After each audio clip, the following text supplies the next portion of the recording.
All right. It's a fairly good place for Team 12. It's sort of another place where they like to play their slow and steady wins the race with the Johanna. But we didn't have that last game. We did have the Chromie. Johanna was banned too, so that's maybe one reason we didn't get it. Gale Force's playstyle seems to be that they excel when they're all 5 together. They excel in 5-man decision making. They can split off if they use the Malthael, use on a Pale Horse to get there in time. I really wonder, after we saw a first ban on Malthael last game, if we might see the same here, since it does heavily prioritize that solo lane.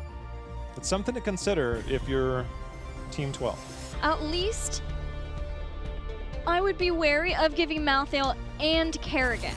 That's what Gale Force played versus Space Station, and it worked out really well for Gale Force.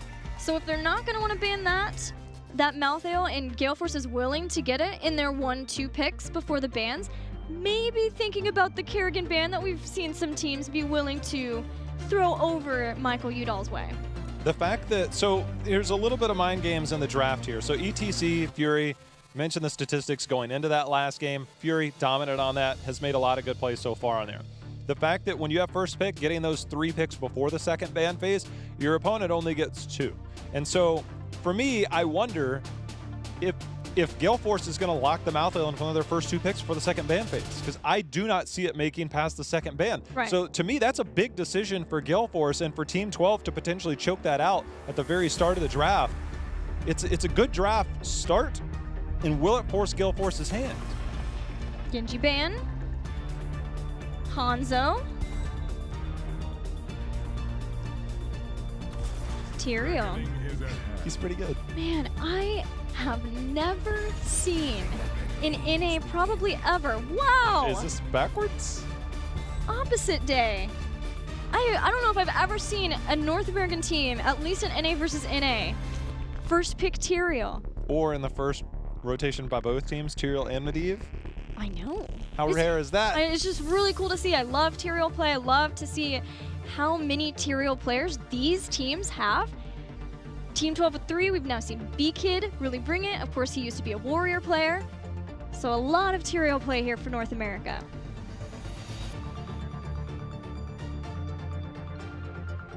So Team 12, they've got the flexibility, we know, to have multiple Tyrael players, and they lock in a Falstad early here. Yeah. That is a bit surprising to me. I'm thinking it's about the disengage from what's coming from Gale Force. Gale Force can take this a few different ways. Medivh can enable one of those melee assassins. Medivh Diablo. It does feel pretty early, but it gives them some global control over the map too. Yeah, I mean, you potentially give that up to Michael Udall, who's played a lot of Falstad, but then you think that you see Greymane Medivh. That's going to be Michael Udall on Greymane and Biggie on Medivh. Mm-hmm. So it feels early, and that leaves potentially another melee, which is going to be the solo. Falstad can be the solo, don't get me wrong, but it takes away from some of his strengths, which are the global, trying to get picks, using that to your advantage. It might also be a way to try to dissuade a Malthael without, dissuade it without having Kerrigan to ban? ban it. But here, Gale Force say we don't want to play it into it because the range can be tough to deal with. Gust, Inevitable End is not a true answer to Gust because you can isolate yourself away if everyone else gets gusted. But the Kerrigan ban then too. Zeratul. It's like, what? It's Zoro? a Z. It's a Z. Yeah. I feel it'd be a little bit weird with a Medivh Zeratul, but it gives you, I guess, the lane control in terms of vision. It gives you dive potential. It gives you that anti-dive position. It gives you pick potential. Zeratul used to be the man when it comes to Dragonshire. Getting those picks, especially if Falstad was that solo laner. Falstad does not do well escaping from a Zeratul at all because the Vorpal Blade, especially now that it's baseline. Yeah. There you go. I wondered if it was going to be the Ragnaros. That was an R? Yeah. That was a backwards R for people watching. It's fine. You get the point. But you got the Sulfurous Smash after the Leyline Seal. But at the same time, Vika hasn't played Ragnaros yet. When Gale Force plays Ragnaros, it's Michael Udall. And with the Medivh Greymane. We've already got Mike's hero, so we're gonna get the Zeratul, and Akka faces Lucio. Zeratul struggles. He struggles here in North America, but one of the two people to get kills, or get wins with him, rather, is B-Kid. Dragonshire is the map for Zeratul. Uther is a good counter that we've seen so far in most games. Uther's still available here. I doubt we would see Uther Tassadar because that would just put you at way too much squishy backline. It gives you the reveal. I feel like they've got to have some extra control here. I don't think Tyrael is the main option. Yeah, they end up to keep Blaze. Don't keep Volstad solo now. Not with the Zeratul on the hunt. No, not at all. Look at the Blaze. And that was a, man, I'm impressed by Team 12's drafting this series. It seems like they never have drafted themselves in the hole. They always have heroes who are really flexible for the team so that they can go anywhere with where they need to in the draft. And it's worked out pretty well for them. They lost the last game, but otherwise, first 2 games, excellent for Team 12, and they just need one more to close it out. If you're Karazim, you have the reveal from Hanzo. You have potential reveal on your ally at level 4, but the Earth ally giving you that physical armor is also really good against Zeratul burst damage, especially depending on the Zeratul build, depending on if he goes the follow-through style. I don't know. We've seen varying styles. We've seen a lot of Wormhole at level 7, just for the extra mobility. Tank-wise here, I feel like this is a likely Johanna pickup, unless they want to get a little bit weird with it. Diablo.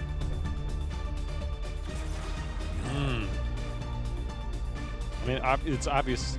Obviously works. Don't get me wrong. I did not expect that here in this game. They ran Medivh Diablo versus Space Station here, right? No.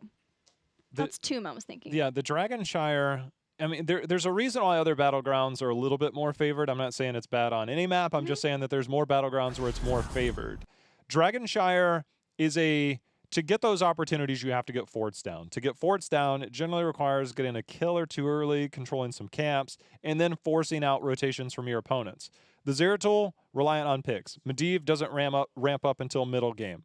Diablo, same thing. Until he has his souls, he's almost a liability. You do have the added protection of Lucio and Medivh, which help, but you need to use these tools that you drafted in the earlier game. Maybe get an invade, maybe try and use that Medivh to get in portal in and look for those early kills. So those are going to be big things for me for Gale Force. Yeah, and remember that Gale Force is running a wombo combo now. They do have the Zeratul to try to keep up with the other lanes, but this is Dragonshire. You have to be able to control all the lanes to get the Dragonite, to get the objective, and the more of that objective you get, the easier it is to get the further ones because you control the lanes even better with the structure damage. Team 12, as long as they can do some damage in that early game, they've got Hanzo for the early camp pickups so they can do damage. And then Falstad for that global. They have those possible skirmish-oriented type heroes. And we'll see if it pays off for them. We're going to Dragonshire for Game 4 between Gale Force and Team 12. Team 12, after suffering their first defeat here against Gale Force, still looking to try and close this out as they've gone back to Blaze. Another game. And this time it's back to being... Wait a minute. It's Justing. And Goku's on Falstad, Cure on the Tyrael.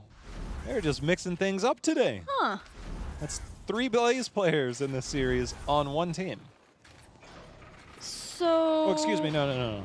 Falstad's solo Still then? 2. Because typically you would put Goku on whatever hero you want to solo, but we thought it would be either the Blaze or the Tyrael, really, against the Zeratul.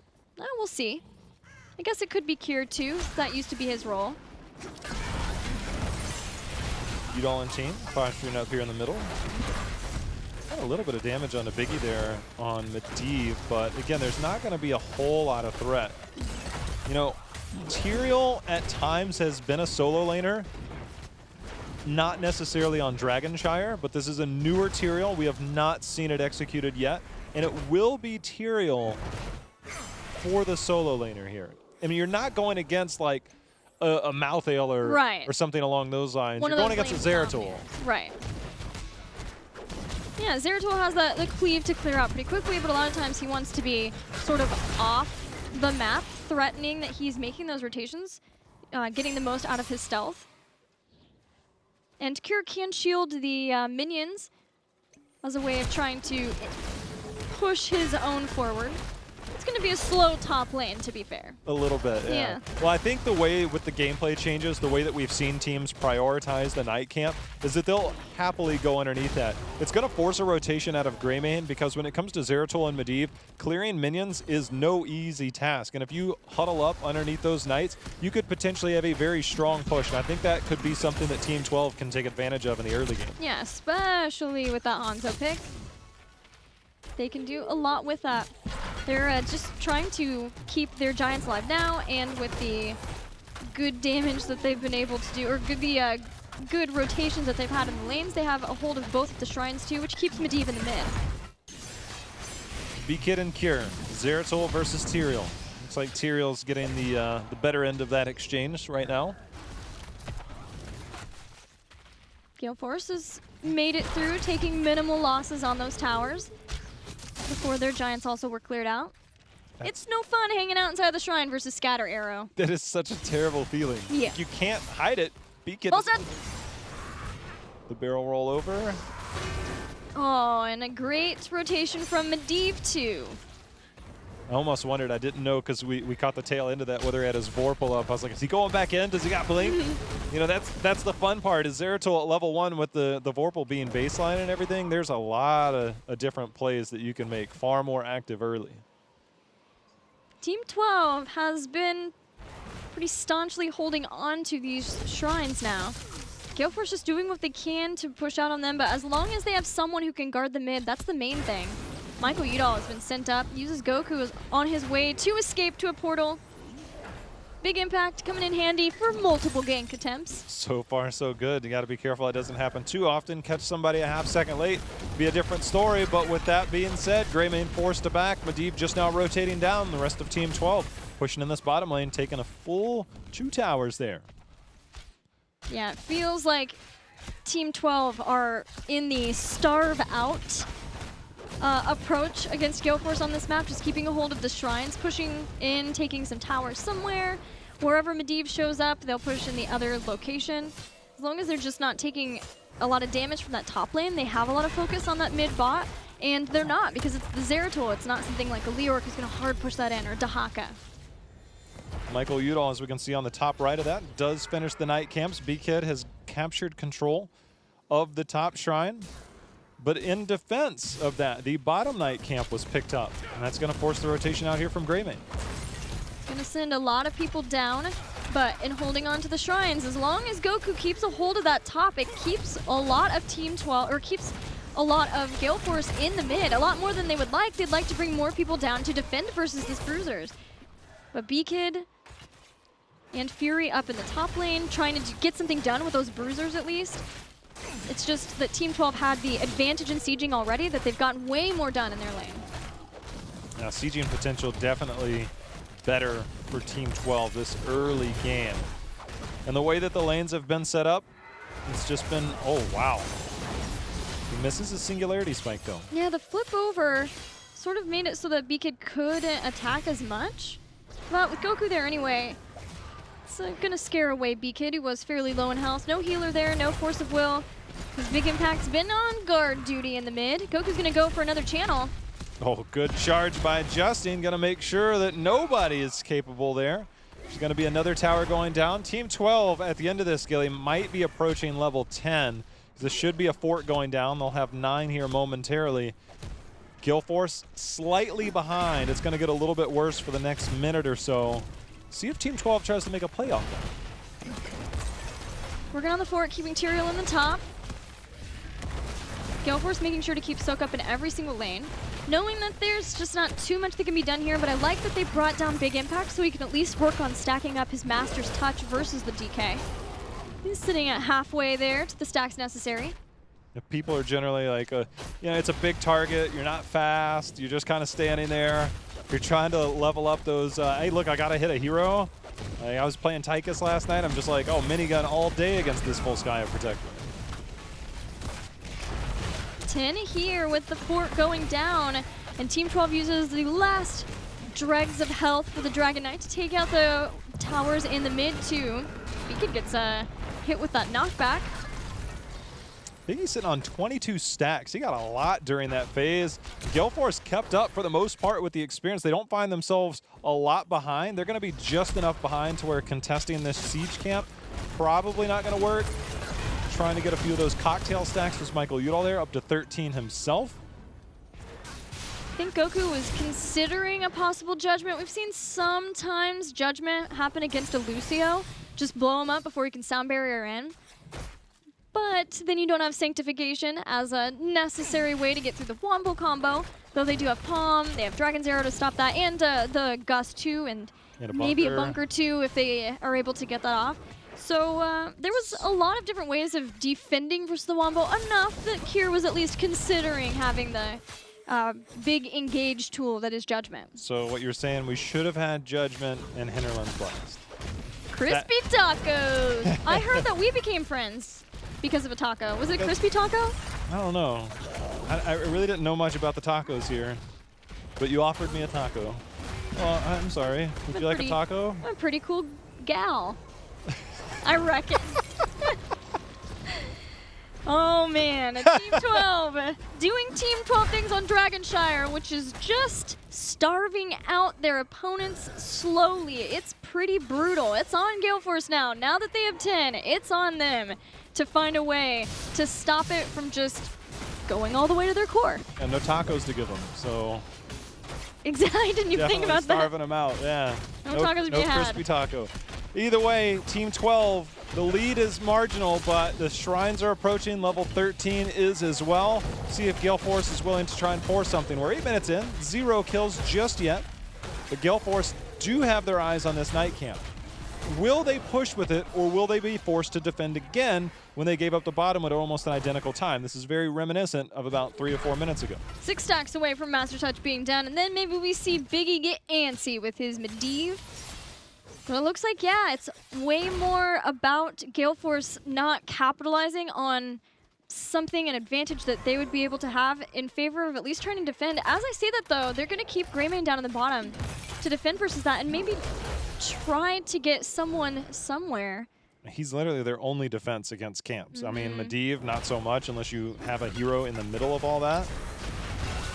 Just dodging the stun there. And that's really not, it's not Gale Force's fault that they have to go back off of this advantage that they had. It's just that they lost out so early in that bottom lane.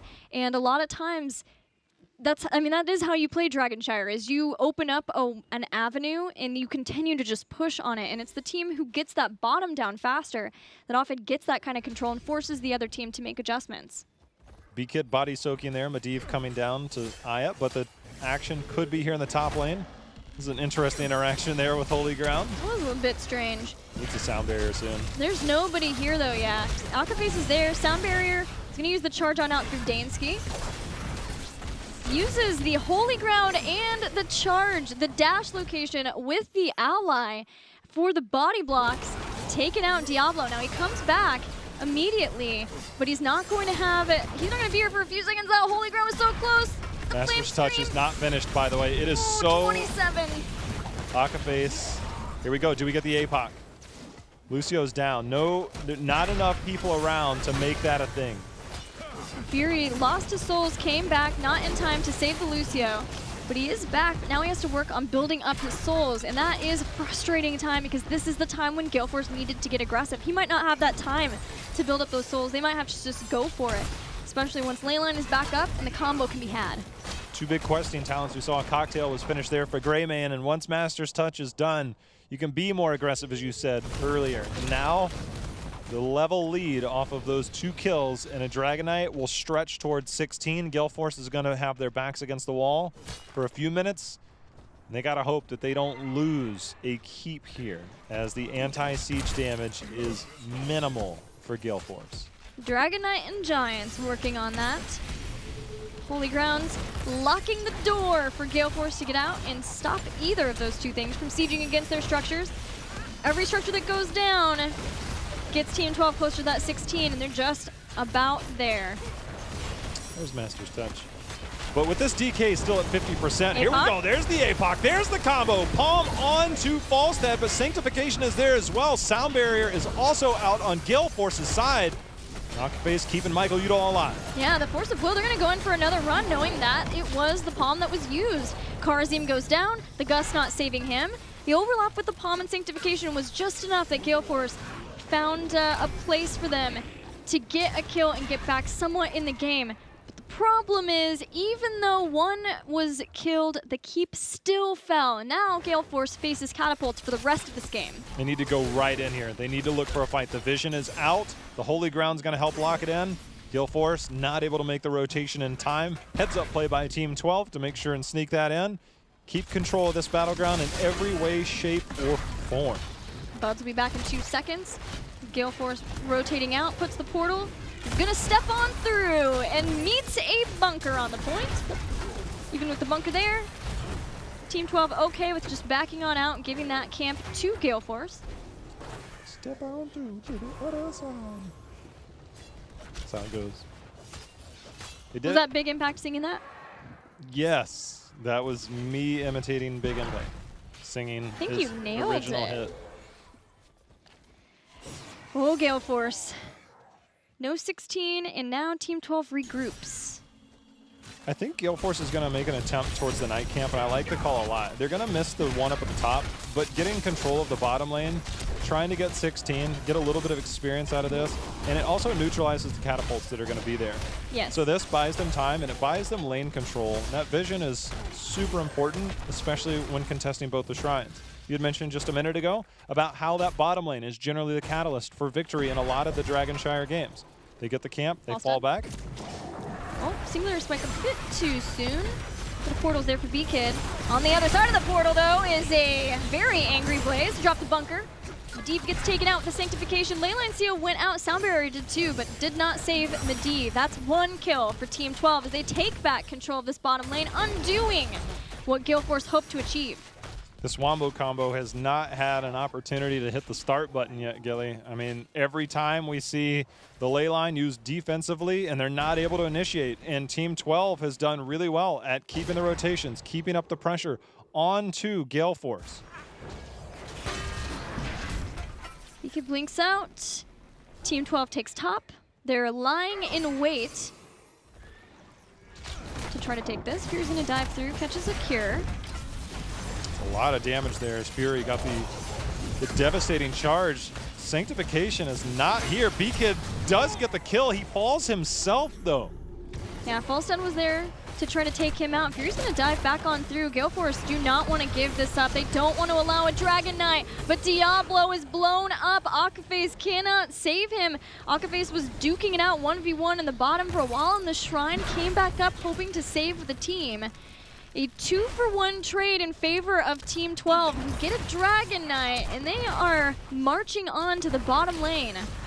I mean, it's early, but it is definitely possible. 2 members in the form of Diablo and Zeratul are down. They still have Leyline. They still have APOC. Gust is in the Dragon Knight, so they don't have the disengage that you would generally get. The Dragon Knight, 50%. Shields on the core, starting to fall. Yeah, Big Impact has been just wrecking through the Dragon Knight there. They're going to use the Leyline Seal. Diablo is not back up yet. Dragon's Arrow whips, not catching anybody.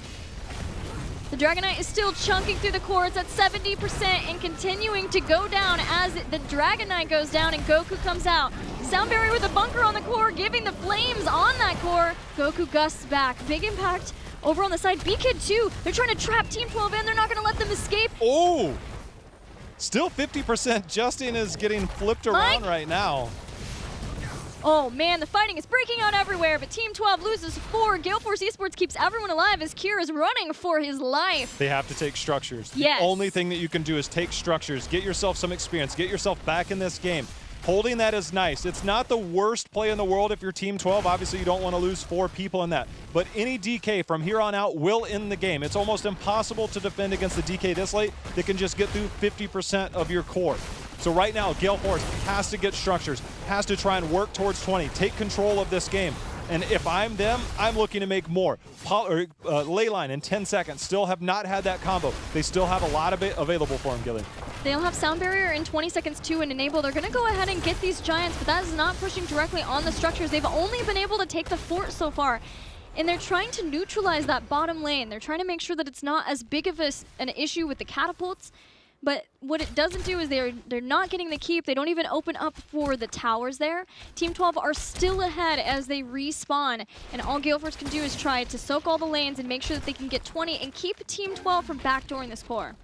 Yeah, they had a little bit of structures left. The only thing left was the mid fort and one tower in the top fort. Might have been making a play. Portal's still there. Gonna be just fine.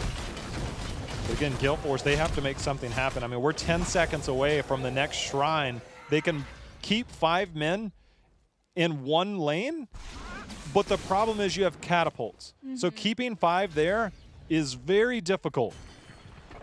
Yeah, and the problem too is they got those giants so fast, they were cleared out no problem. A-okay for Team 12. And they know that Gale Force wants to be down in that bottom lane because of the catapults. So they're gonna head to the top. That lets them potentially try to push along with the bruisers.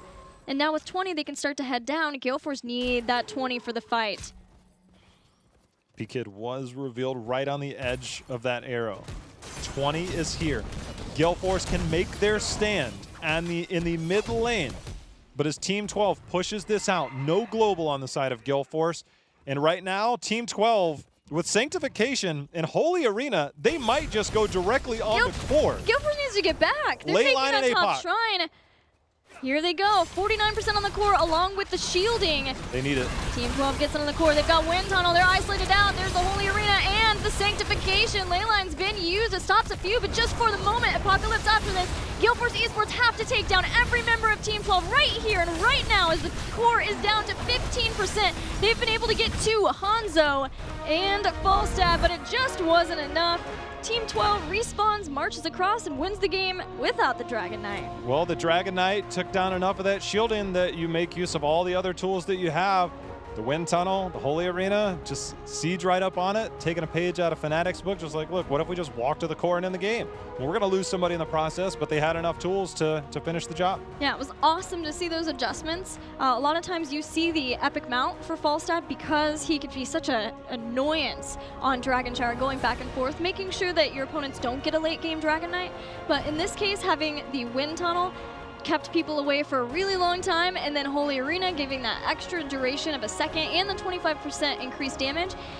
Gale Force focused on the right people. They got the 2 ranged assassins. Goku was pushed all the way up into... like bounced back. Yeah, he bounced back. So they had the right focus. It's just that they lost so much in the early game that it was irrecoverable.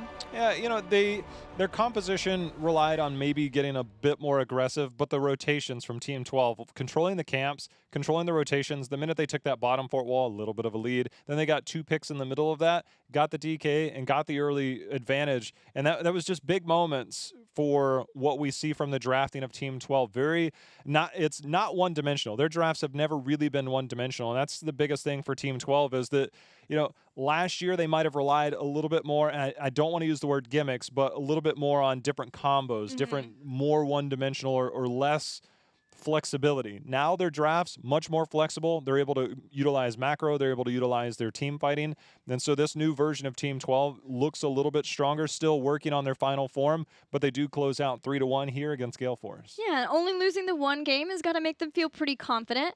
Kira talked about in the pre-match interview the Gold Club World Championship curse, where they would get really far ahead and then unfortunately lose. They couldn't close out the games, and that started to pop back in versus Tempo Storm. So for them and their mentality, not even making it that close of a series, only losing the single game on Tomb, there's things to work on, there's things to improve, but for them still looking strong here as they're making a play and making a case for themselves, especially since next weekend they're going to go up against Team Freedom. That's a big matchup, and if you look at this map, in all 3 games that they won, they had the lead, and they never let go of those leads. You know, we saw in Battlefield of Eternity, they got kind of the lead, but Gale Force had a very team-fighting comp, and so they did kind of get over that hump here against Gale Force, but next week against Team Freedom, much different story against what I would say is the best macro team that we have in North America right now. Yeah, their rotations have been phenomenal, and I don't think that they'll be able to get as easy leads versus Team Freedom, to be sure.